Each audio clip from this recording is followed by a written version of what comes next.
À présent, j'aimerais tester si la diminution de l'indice de masse corporelle diffère selon que l'on a suivi une pratique sportive ou non.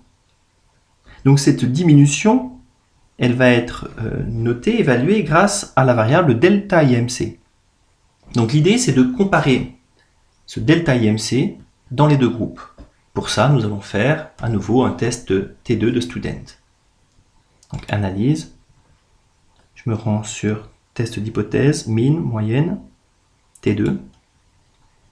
Donc cette fois-ci, je ne vais pas m'intéresser à la fréquence cardiaque initiale, mais au delta IMC.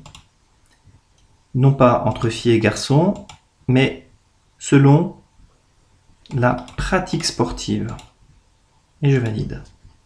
Voilà ce que l'on obtient. Alors là, c'est vraiment différent de ce qu'on avait pu obtenir précédemment.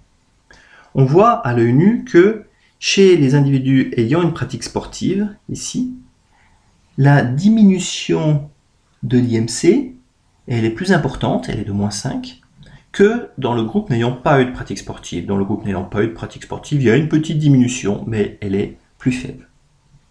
Nous voyons par ailleurs que la dispersion des valeurs dans les deux groupes est à peu près semblable. Nous le voyons grâce à l'écartement de ces deux lois normales qui ont été plaquées.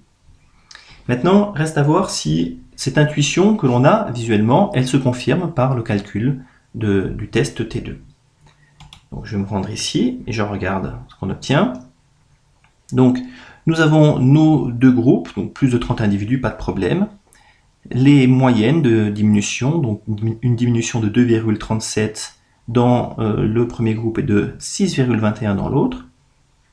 Et nous pouvons constater en regardant ce tableau ici que la différence elle est de 3,84, la différence de ces diminutions. L'intervalle de confiance qui est là, cette fois-ci, ne contient pas la valeur 0, donc nous devrions mettre en évidence une différence significative. En effet, t vaut 5,66, ça dépasse 2, on est au-delà de 2 erreurs types.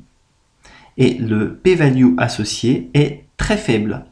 Donc nous avons prouvé de manière très significative qu'il y a une différence donc, entre la diminution de l'indice de masse corporelle selon si on a une pratique sportive ou selon si on n'a pas de pratique sportive. Voilà.